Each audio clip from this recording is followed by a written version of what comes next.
Hey, Maven Nation, it's Maven Miara, and welcome to another episode of Success with Saneness.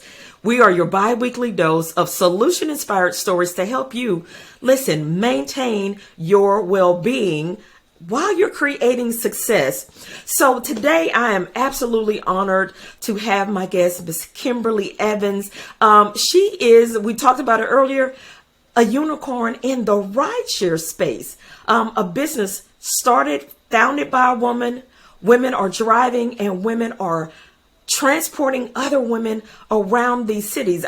That is just absolutely fascinating and amazing to me. So she has been an entrepreneur for over 20 years. That's a milestone all in itself, Kimberly, because we don't run into a lot of women that have had the opportunity to be entrepreneurs that long. But the other part of that is the tenacity, the wherewithal, the pick yourself up, dust yourself off, and keep going. She's a wife, mother, and an amazing grandmother. So, Miss Kimberly, welcome to Success with Saneness. We are happy to have you. Myra, thank you so much. I'm so happy to be here with you and sharing in your space. I appreciate it. I do not take it for granted that you would allow me to come into your space. So I'm super excited to be here. Excellent. Now, I always like to start our conversations with, how did you wind up in this particular place? What were the twists, the turns, the wins, the losses, the bumps, the bruises that brought you to this space of being, I'm going to probably guess, the first female rideshare founder? Actually, no, we're not okay in the space. So it goes back a little bit further. I like to just share with people that I come from humble beginnings. My childhood, there were good moments, there were bad moments, but all of it defined who I am as a woman. It defined who I am as a woman of God. As you stated in the intro, I am a wife of over 26 years. I'm a mom of 3 sons and a grandmother, but I'm also a servant of others. Yes. And our company that we're building, we build it with a socially conscious mind. So we're not just in it for a house, a car, a boat, but we're in it to build community, and we're in it to serve women. My story, as a business owner of over 20 years, as you've stated earlier, I spent 21 years at the Postal Service, so I've had a little bit of a job or a career, if you will. And so when I left there, I built my own call center. So I wasn't new to business. I've been an entrepreneur for a very long time, even from being small and, setting up little places on the side of the road from the corner store and selling buns and cookies, thinking you could take out the corner store, Mr. Williams, you could beat him Big out. dreams. Big dreams, but always had entrepreneur. I come from a long line of entrepreneurs, but I come from a long line of entrepreneurs who lost a lot on the journey to building, whether it be land or businesses. And so it's been somewhat of a generational curse. And so I had sort of this will to want to build something great so that my sons could be proud to say that my mother did something great while she was here on earth. So that's one of my motivating factors. But in terms of the rideshare industry, not the first to enter it. I actually, Myra, did not wake up one day and say, hey, I'm going to start this rideshare. Right. Because of my business history and experience, I was actually introduced to this space. And I was introduced to this space from a young woman that I met at a business conference at Winthrop University. And we just sort of connected, and we had coffee over the course of 2 years. And she called me up one day and said, hey, I have something, I don't quite know what to do with it. Would you be interested? I know you're experienced in businesses. And I thought about it, prayed about it. She told me what it was. I asked her 2 questions. And then I talked to my husband about it. He said, I think it's something there. But literally, it resonated with me. I knew right away that it was where I was supposed to be, because I myself grew up stranger danger. I was a woman who had never taken a rideshare before. So I was like, hey, I'm that person that I could serve. But it even went further than that. About 2 weeks into it, I knew where my place was going to be. And God showed me it was crystal clear that it was going to be on the side of building women. It was going to be on the side of connecting with women, of supporting and serving women. And unfortunately, about 10 months into the project, she decided she didn't want to move forward. Oh, And here I wow. was, I had time invested, I had money invested. God had already clearly showed me where I was supposed to be. And now I'm in a broken partnership with a Oh, wow. sister, which was devastating. What am I to Right. do with Right. this? And so I took some time.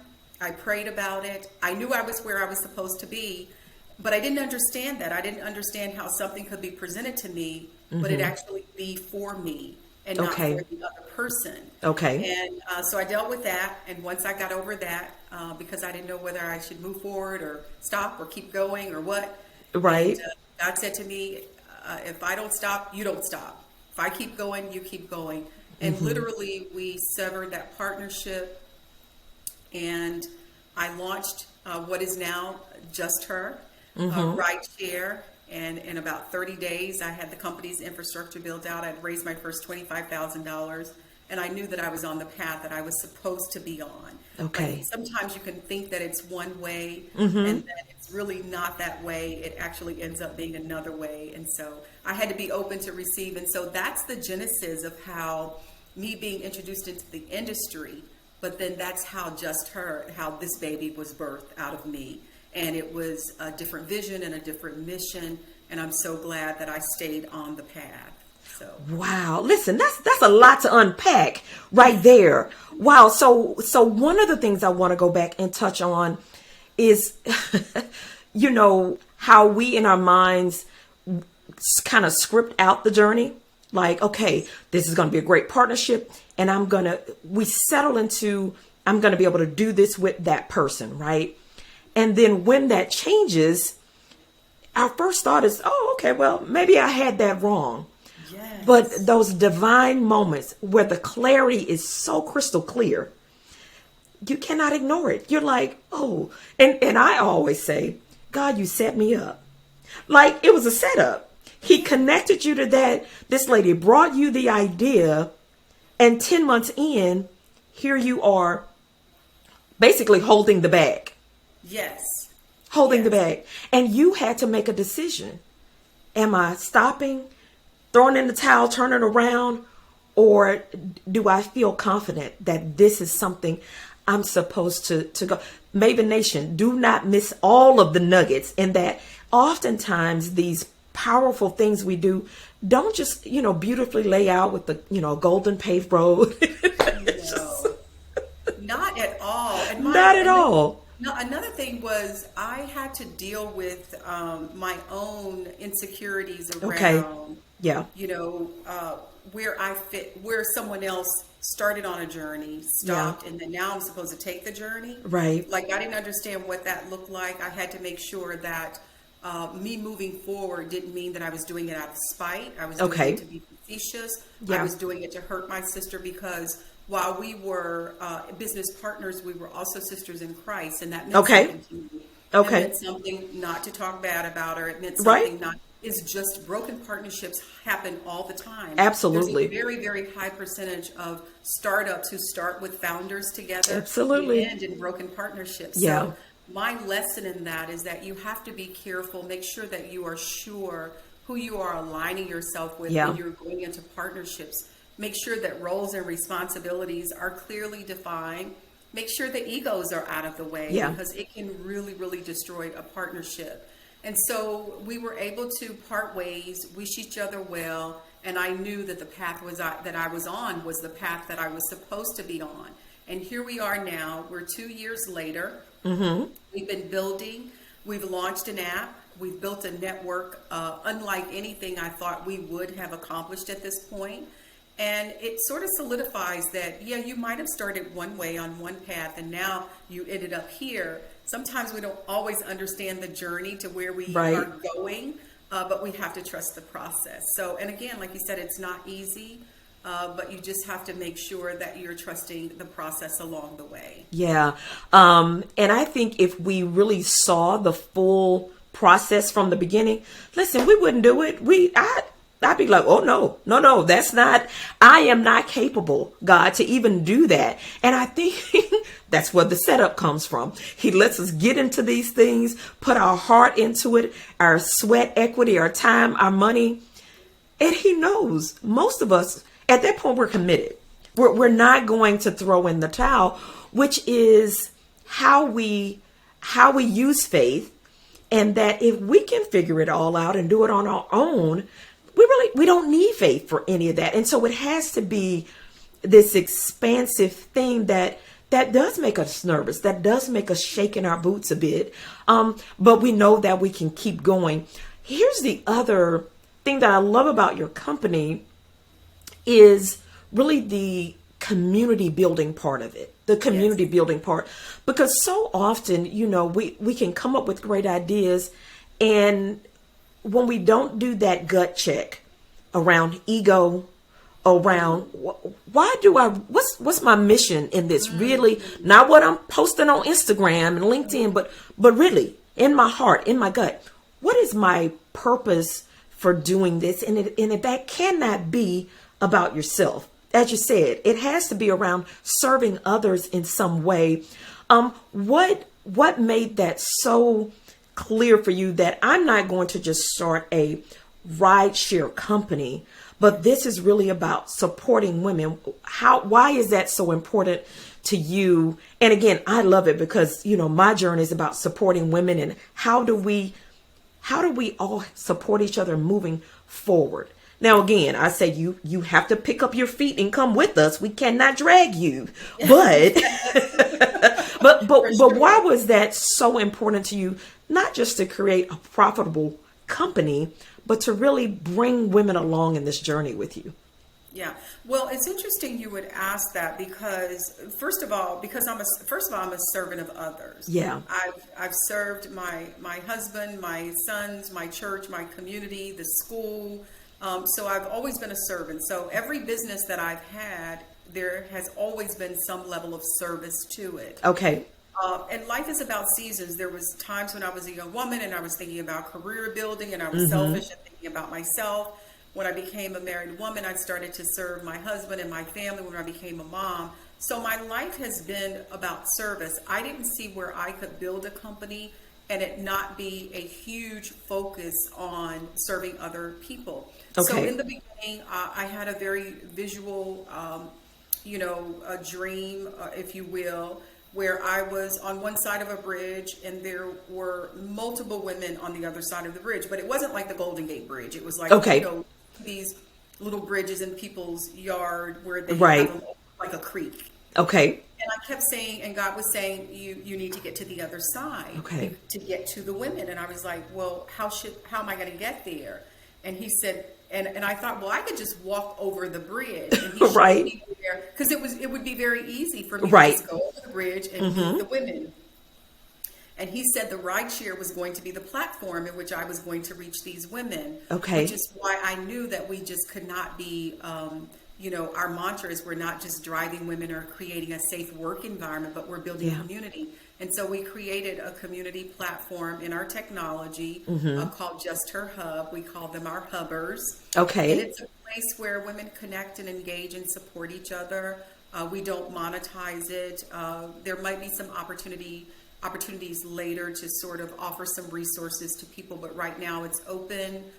We support our drivers. We wanted to have them be more than just their vehicle to us.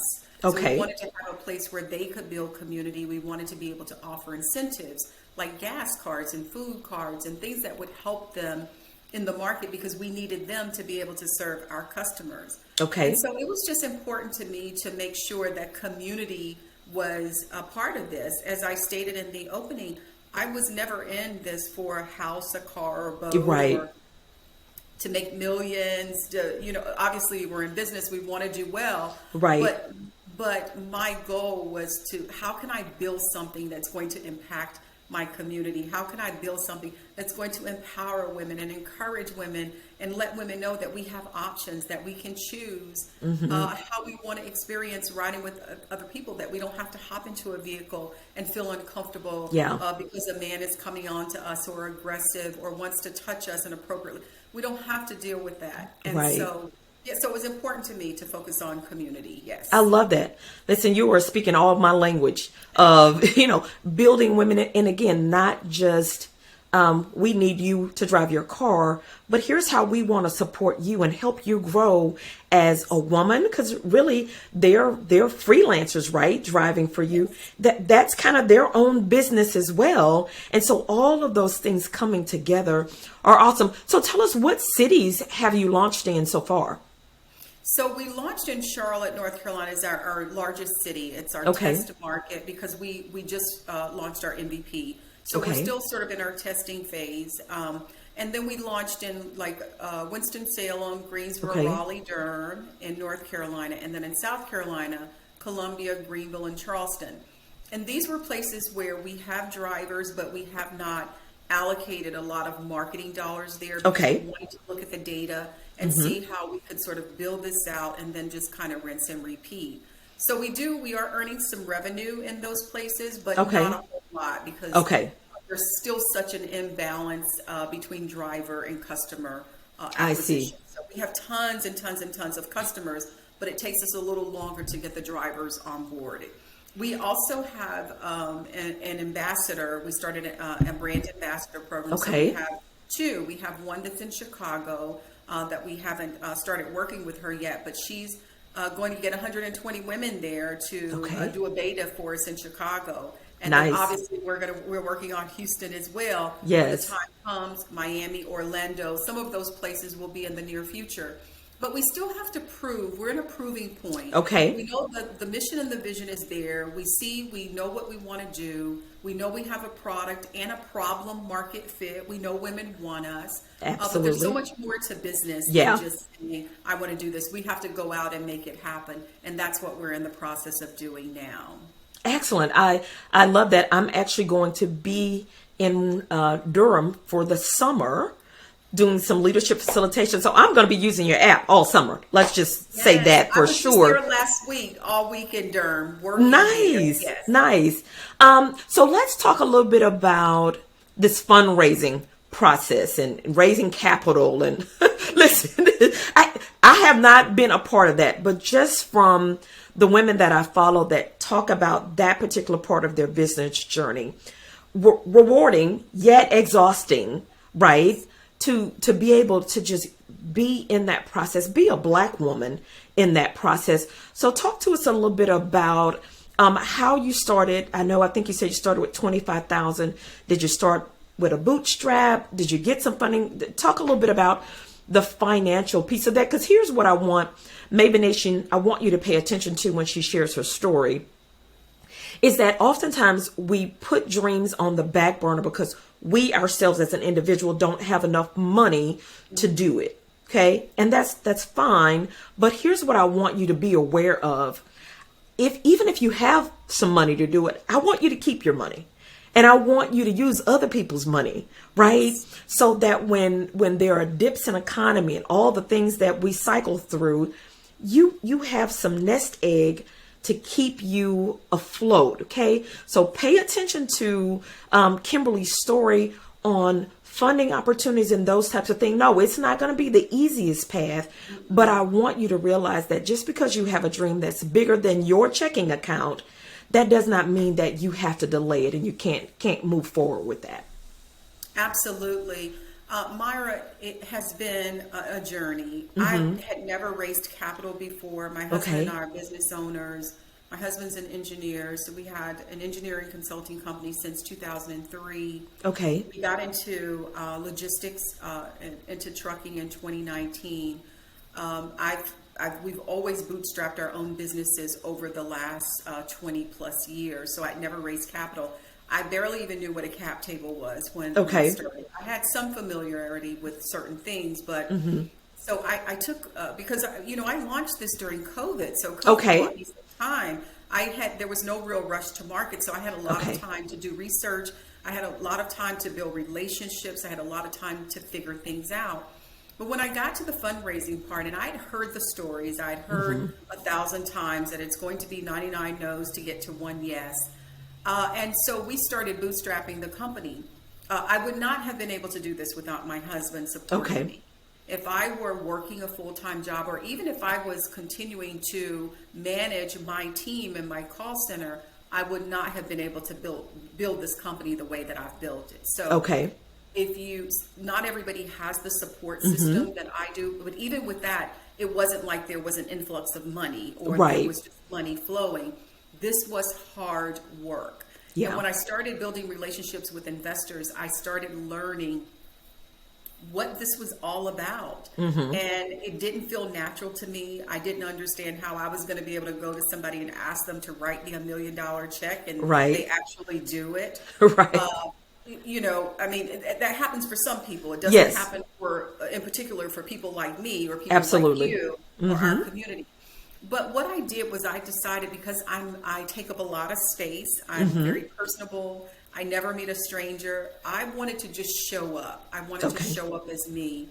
I wanted to let people know what we were doing, even when I didn't know what I was doing. When I look back 2 years ago and I was pitching this company on a national stage, and I look at then and where I am now, I'm thinking, oh my God, those people must have thought I was crazy. I had no idea, but I had to learn. So we just put ourselves out there. I believe faith without works is dead. So I knew that I had to be moving in the direction where I wanted to see myself end up. And so it started with community. It started with building networks, and it started with the circulation of what's going on in the community, like grants that are available. And we have had such an amazing experience around building networks and partnering with people in terms of how we've been able to keep ourselves out there and keep our brand sort of going. But the fundraising part has not been easy. We have bootstrapped this company. We are now raising our pre-seed round of $700,000. And one of the other things I want to say real quick that's super important to your audience, to your listeners. When I started putting together my deck and I started talking to investors, even a year ago, I was saying we need $700,000 in our pre-seed round. So give us about a 12 to 18 month runway. We have enough time to build. Each time I was saying that to every investor, I was still moving my company along the way. So I'm saying that to say that sometimes you don't need what you think you need. It's very real that you need money to keep going. And it's very real that you should be using OPM, other people's money. But you can do something to continue moving your company forward. We bartered, we partnered with we hired interns. We have people on our team who are working for pennies because they believe in us. They're working for a later payday. But it has not been easy as a Black woman founder raising capital. The rejections, I literally have a spreadsheet and a folder that says rejected opportunities because I refer back to that time. And I want to continue to refer back to that time to see how many people said no. And even though people said no, we were still able to thrive, and God said yes. And I believe that when we get to that point, not if, but when we get to that point, then I'll be able to say, hey, we did it in spite of. And but the fundraising, we had grants. So we've won grants. We've won accelerators. So there are a lot of things as a Black community. Fundraising, everybody knows the statistics of how much funding we receive from venture capitalists. It's not, even the sort of emotional side to the sort of venture world or the corporate world after the death of George Floyd. A lot of that was good, but a lot of it was just talk. A lot of it was just, we see you, but we're still not going to write the checks.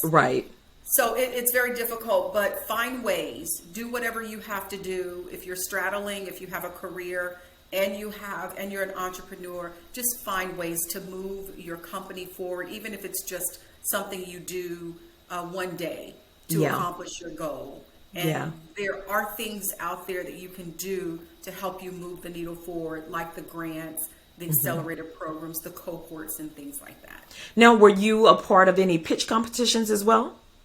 Oh my gosh. I've pitched this company, I don't know how many times. Literally right now, you could say, pitch me, and I could pitch it without even looking at it. I could pitch it in my sleep, right?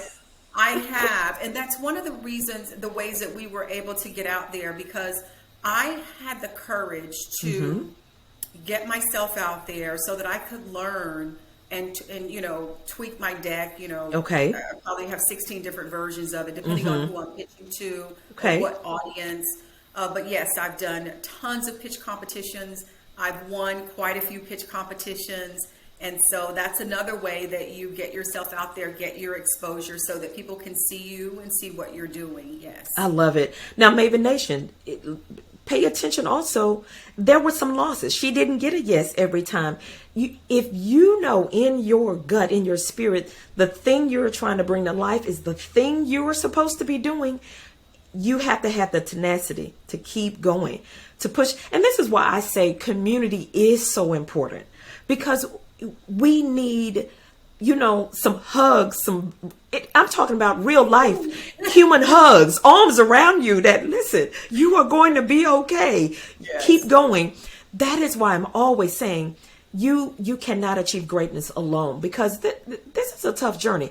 Now, when you add on top of that, being in a space of needing to raise capital, listen, again, I'm not in the space to raise capital, but just when I read the stories and hear the stories of women of color being in that space and the number of no's you get versus the yeses, listen, I say a prayer for y'all just to support you, because my gosh, it's just one of those things. So how can those folks that are going to watch this video or hear this replay, how can they support you in your journey right now? What do you need from us? Is it is there a space to make a financial donation? Is it to be an ambassador? Is it to recruit drivers?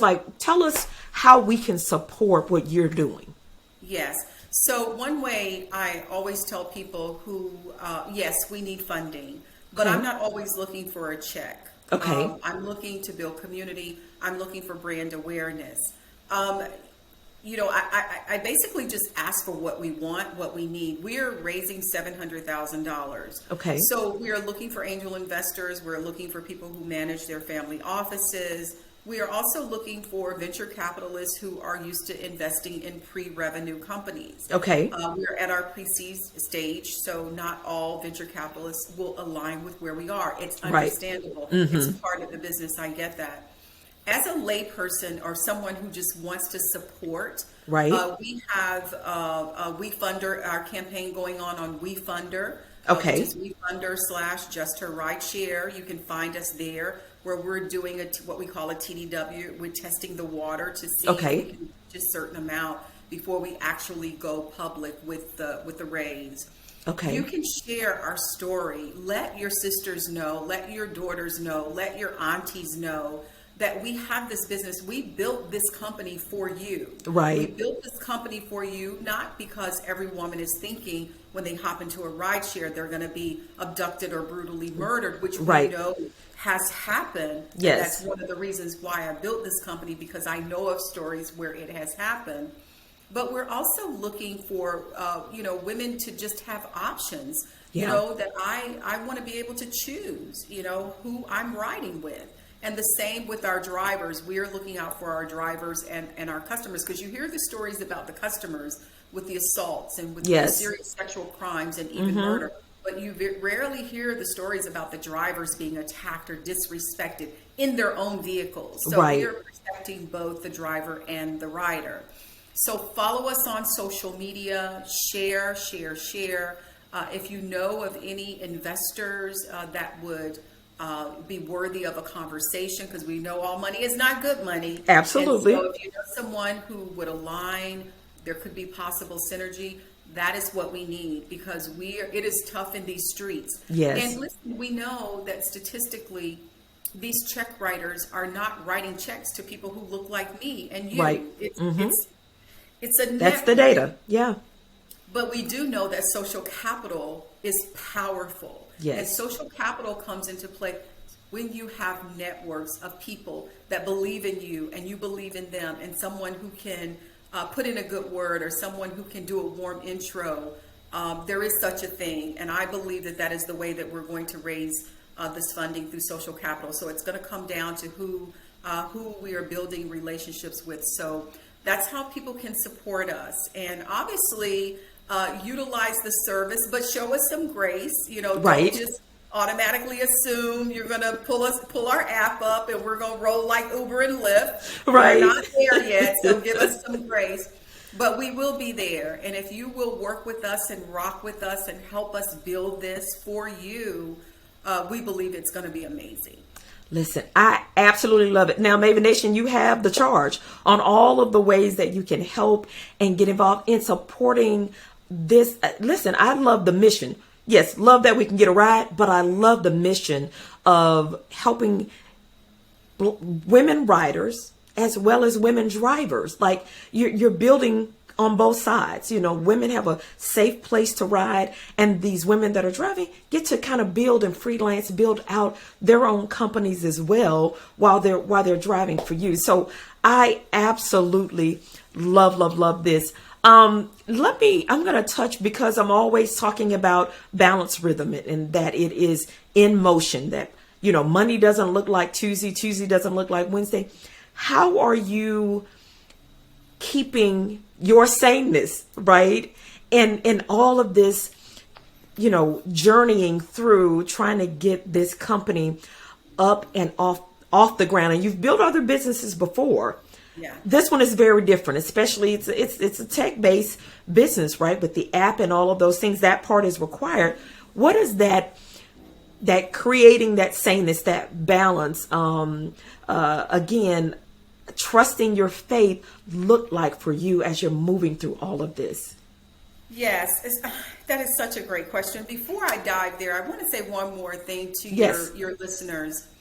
When you talk about the community that you love, I want listeners to also know that we are very socially conscious. So even though we're building community with riders and drivers, we also partner with organizations, in particular nonprofit organizations, that support women's social issues like domestic violence, sexual assault, sex trafficking, or displaced families.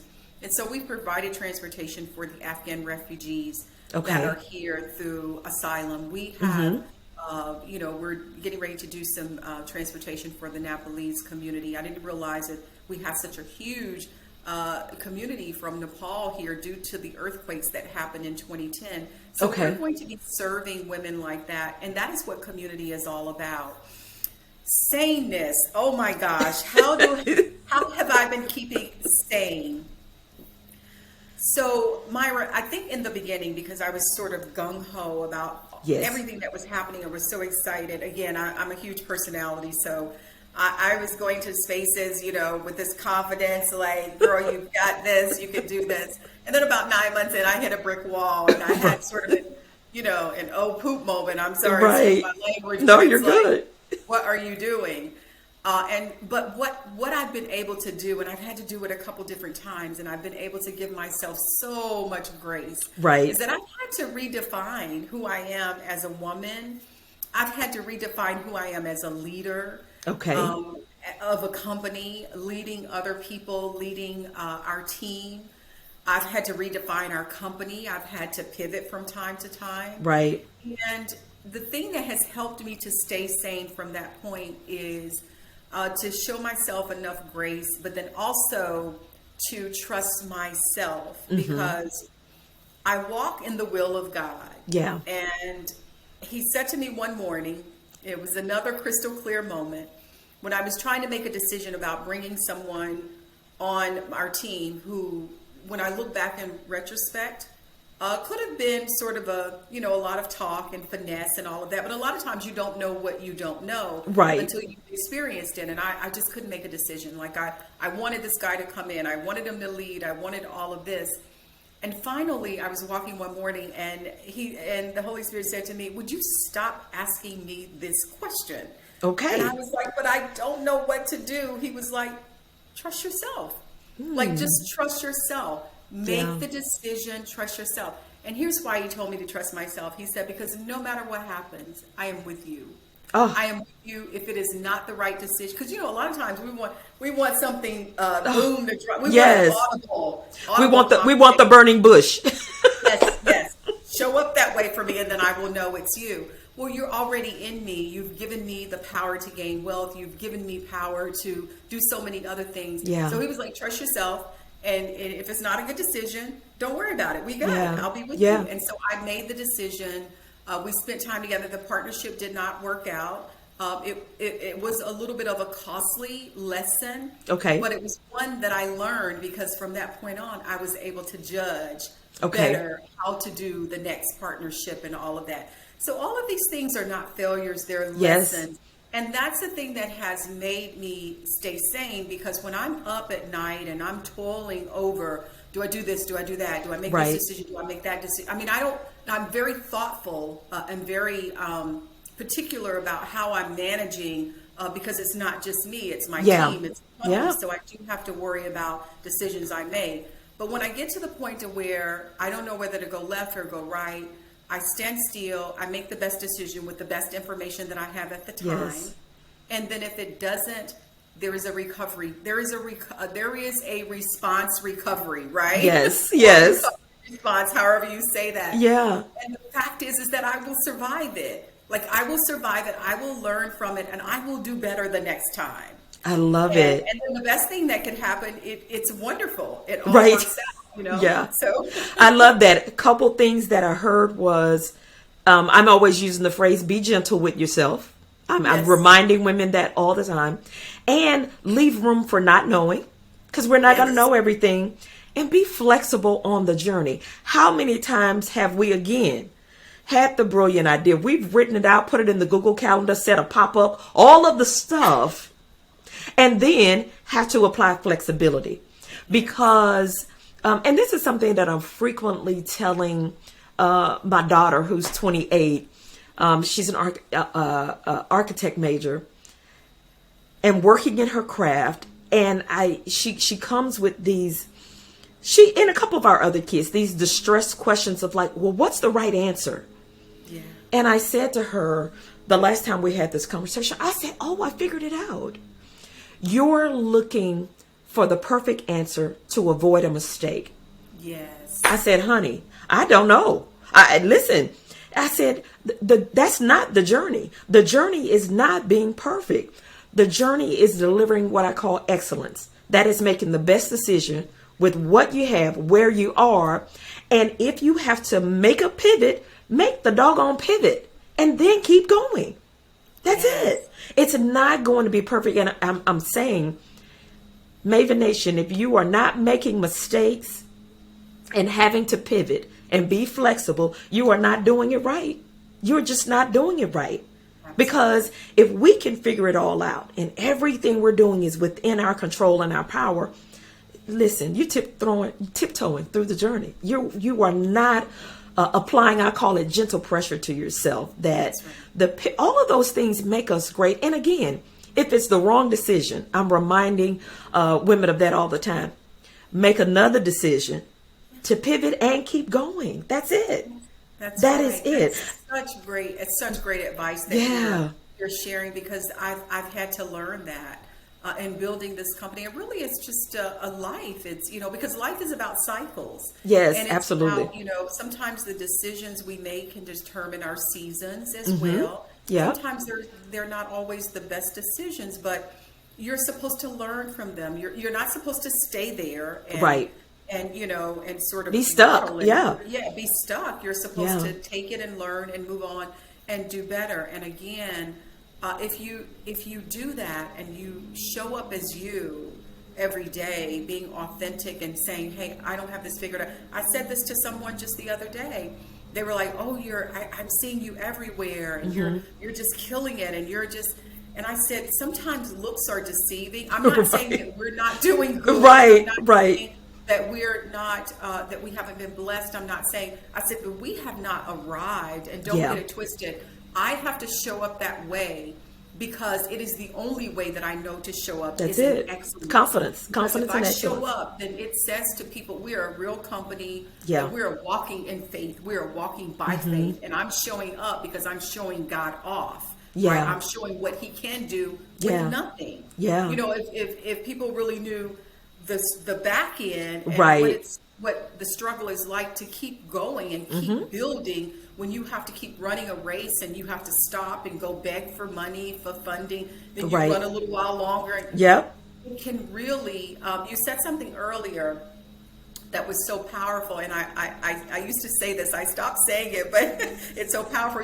You were saying how if God had shown me what this was, I probably would have went the other way. Like, oh no, we're not doing that. No, we're not doing that. So he had to give me bits and pieces of it. You know, starting as a non-technical founder, building a tech company, you know, launching a tech company, and then launching a tech company in a two-sided marketplace. Honey, when I tell you, it is unlike anything I ever imagined. Yeah. But we can do it. Yes. We can do it if, you know, so listen, I just keep it moving. I was talking to a friend, a girlfriend the other day, and she said something so powerful. I have these moments where, you know how you can hear things for many, many years. Right. And then it'll sort of recycle, and then you have like an epiphany or just a new revelation.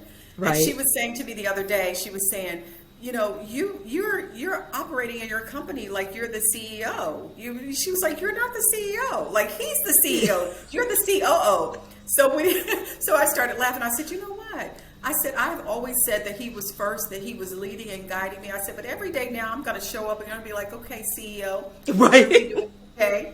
What would you like for me to do? I'm going to do what's in my power, and you're going to do what I cannot do. Yes. What's on your agenda today, and right. I'll let you know what's on mine. Yeah, and that's so much of the journey is, you know, going in sprints. Like you said, you get that batch of funding, you go do what you can do with that funding. Yes. Now it's time for the next, you know, raise, and it's these sprints. Which again, this is why balance is so important, because that type of work is exhausting. Make no doubt, it drains a lot. Emotionally, spiritually, even physically. And so this balanced rhythm that I'm always talking about, ladies, you have to have it, because you can be in burnout. You can lose joy from doing something you know is good. Yes. We've got to be able to incorporate giving ourselves grace, resting. You have to physically rest and be flexible on the journey and be okay. Be open to not knowing. One of my health and wellness coach told me that at the end of last year. Honey, that is written on my whiteboard in big bold letters. Be okay. Leave room for not knowing. Because it's like we especially those of us that are executors and go with, like we want to know. It's human. We want to know all the next 10 steps. And I'm often saying, God, if you can show me the next 5 steps, then he's like, little girl, just do the next one. I'm not asking you all of that. And that's that constant reminder to just keep going. Like, if you can see all 10 steps, you don't need faith for that. You need to know the next step. Then you put action into your faith, and he's obligated to show up and do the rest of it. Listen, your story is absolutely inspiring, phenomenal, in so many ways, not just the business you're doing, but starting a tech company as a non-tech person.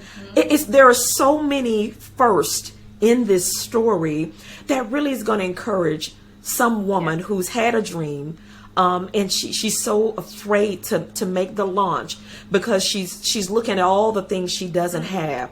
But Maven, if you are the one watching and listening, get started. Listen, it's not you're not going to see all 100 steps before you get started. You've got to get started, and those steps are going to be revealed as you go. Listen, trust me, we have all talked to God and asked him before you started, can he show us all the steps? It's not going to happen. It's just not going to happen that way.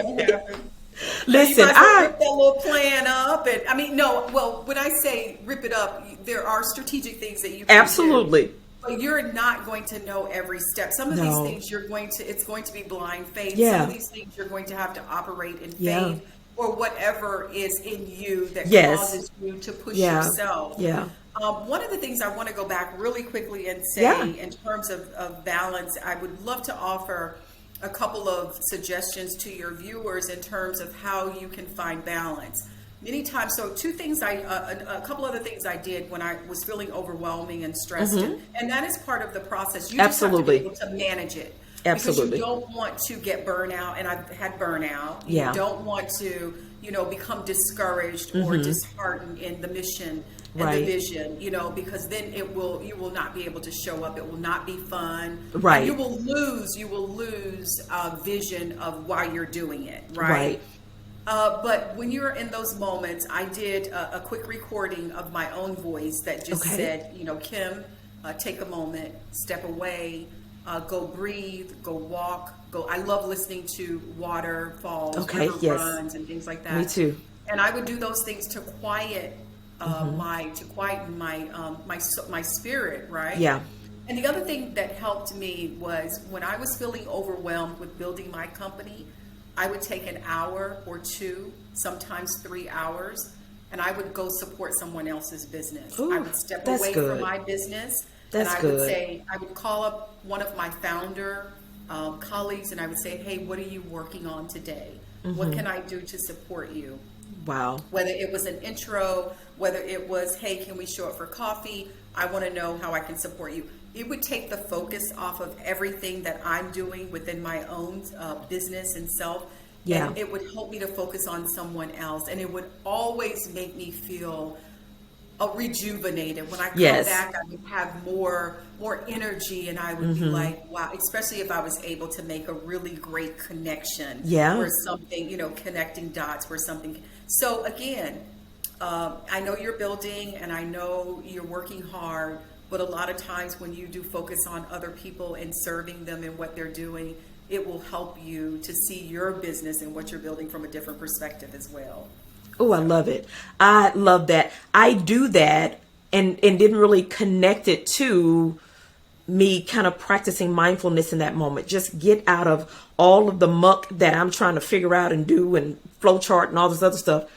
Just go support someone else. Just pause, go do something else. Let your mind, and oftentimes when we let our mind just clear and our spirit settle down, we come back and boom, the answer's right in front of us. You're like, I was doing all the charts and the flips and the stuff, and there it was right there in front of me. Listen, that is a wonderful way to close out this conversation.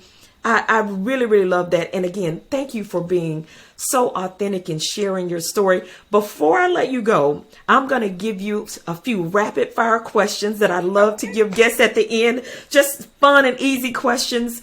You tell me the best answer and then we'll wrap up after that. So if I give you the option of meat, seafood, or veggies, which would you choose? Veggies. Veggies. Peanut butter and jelly or grilled cheese? Peanut butter and jelly. All right. Zip lines or pool lounging? Pool lounging. Yes, absolutely. Reading a book or audiobook? Audio. Got it. Nap or no nap? No nap.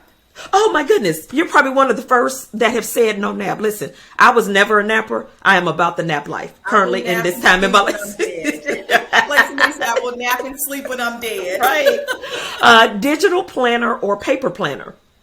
Oh, paper planner. Yes, paper planner. Biggie or Tupac? Tupac. Got it. Techie or old school? Techie now. Techie now. I love that. Heels or flats? Heels. And the last one, ice cream or cookies? Ice cream. I love it. I love it. That's it. That's it. Oh, listen, I like to run through those, just kind of give some fun thoughts and ideas behind these amazing men and women that I'm interviewing that are building amazing things. We're human.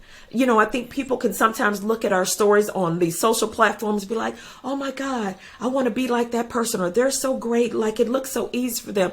I'd be like, look, don't try to be me. Be somebody else. This is not it. Like, this is a lot of work. I tell you, I'm like, it's a whole team back here running behind me to keep all of these things in motion and to keep me in motion and living well and managing health and all of those things. So Maven Nation, thank you for joining in again for another episode. And until next time, keep doing your BAM thing. Talk with you soon.